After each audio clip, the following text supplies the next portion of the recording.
Hi hello guys, நம்ம இலக்கிய சீரியலில் வந்து என்னென்ன சுவாரஸ்யமான விஷயங்கள் நடக்க போகுதுன்ட்டு இந்த ஒரு குட்டி ப்ரோமோவாக பார்க்க போகிறேங்க.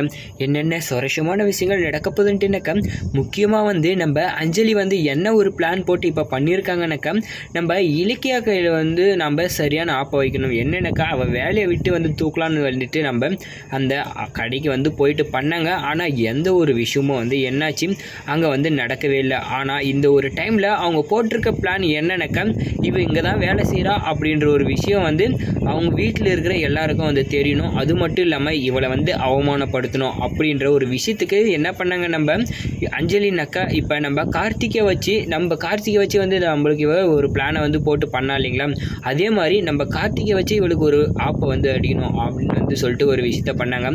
நம்ம ஒரு ஃபங்க்ஷன் வைக்கிற மாதிரி வைக்கலாம், செலிப்ரேட் பண்ணலாம் அப்படின்னு சொல்லிட்டு வந்து நம்ம கார்த்திகையில் வந்து சொல்கிறாங்க, இதுக்கு அந்த ஹோட்டலுக்கு போகலாம் அப்படின்னு சொல்லி வந்து நம்ம இலக்கியா வேலை செய்கிற ஹோட்டலுக்கே வந்து அனுப்பிச்சி வச்சுக்கலாம் அப்படின்னு சொல்லிட்டு என்ன பண்ணாங்க, நம்ம கார்த்திகை போயிட்டு அவங்கள இன்வைட் பண்ணிட்டு வாங்க அப்படின்னு வந்து அனுப்பிச்சி வைக்கிறாங்க. நம்ம கார்த்திகை வந்து அவங்க அண்ணன் கௌதமை பார்த்து, அண்ணா எப்படி இருக்கீங்க அப்படின்லாம் வந்து சொல்லி கட்டி பிடிச்சி என்ன பண்ணாங்க, பேச ஆரம்பிச்சிட்டாங்க. இப்போ அவங்க ரெண்டு பேரும் வந்து என்ன பண்ணாங்கனாக்கா பேசிக்கிறாங்க. இந்த மாதிரி நாளைக்கு ஃபங்க்ஷன் இருக்குது வந்துருங்க அப்படின்னு சொல்கிறாங்க.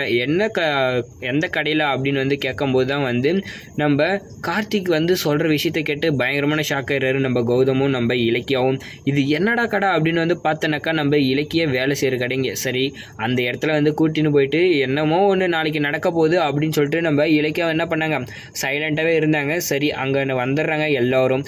மறுநாள் வந்துட்ட பிறகு என்ன ஆகுதுனாக்கா, நம்ம ஜானு வந்து பார்த்துட்டு பயங்கரமான ஷாக் ஆயிடுறாங்க. என்னடா இது, நம்ம இலக்கியா வந்து இங்கே இருக்காளே அப்படின்னு சொல்லிட்டு பேனர் அங்கே ஜூஸ் எடுத்துகிட்டு வாங்க அப்படின்னு வந்து சொன்னதும் அட் செகண்டில் வந்து நம்ம இலக்கியா என்ன பண்ணாங்க, ஜூஸை எடுத்துகிட்டு நடந்து வராங்க. நடந்து வர்றதை பார்த்துட்டு ஒவ்வொரு செகண்டில் அப்படியே வந்து நம்ம ஜானுவுக்கும் தலையில் இடியை போட்ட மாதிரி வந்து ஆயிடுச்சு. என்னடா இது அப்படின்னு வந்து பார்த்துங்கனாக்கா, நம்ம இலக்கியா வந்து ஜூஸை எடுத்துகிட்டு வராங்க. இவங்க என்ன பண்ணுறோம் அப்படின்னு சொல்லிட்டு நம்ம ஜானு பார்க்க உடனே வந்து நம்ம இலக்கியா கையில் கேட்குறாங்க, இலக்கியா என்ன இலக்கியா இதெல்லாம் அப்படின்னு வந்து சொல்லிட்டு கேட்கையில் நம்ம இலக்கியா சொல்கிறாங்க, நான் இங்கே தான் அத்தை வேலை செய்கிறேன் அப்படின்னு வந்து சொல்லிட்டு, எனக்கு தெரியுண்டியே நீ வந்து இங்கே மாதிரி தான் வேலை செஞ்சாகணும், வேறு வழியே கிடையாது உனக்கு அப்படின்னு சொல்லி நம்ம பைரவி அங்கே பேச்சை போட்டாங்க. உடனே வந்து அப்படி சொல்ல நம்ம இலக்கியாவுக்கு கோவம் வந்தாலும் பரவாயில்ல, இந்த ஒரு டைமில் அவங்களே ஒரு ஃபங்க்ஷனுக்கு தான் வந்திருக்காங்க, செலிப்ரேட் பண்ண தான், நாம் எதுக்கு இப்போ டென்ஷன் ஏற்றிட்டு நம்ம வேலையை நம்ம கரெக்டாக பார்ப்போம் அப்படின்னு வந்து சொல்லிட்டு நம்ம இலக்கியாவும் வந்து அமைதியாகவே வந்து இருந்தாங்க. நம்ம கௌதம் வந்து என்ன பண்ணணுக்கா, என் பொண்டாட்டி வந்து நான் எங்கேயும் விட்டு கொடுக்க மாட்டான் அப்படின்னு வந்து சொல்லிட்டு, இங்கே பாருங்கள் வந்தீங்களா, வந்த வேலையை மட்டும் பாருங்கள், தேவையில்லாமல் வந்து அவ கையில் பேசிகிட்டு இருக்காதீங்க, உங்களுக்கு என்ன வேணுமோ ஆர்டரை மட்டும் சொல்லிவிட்டு அமைதியாக உக்காருங்க அப்படின்னு சொல்லி வந்து நம்ம கௌதம் சொல்ல ஆரம்பிச்சிட்டாரு. இந்த ஒரு டைமில் வந்து நம்ம கௌதம் வந்து இலக்கியாவுக்கு சப்போர்ட் பண்ண ரொம்ப வந்து சூப்பர் தான்.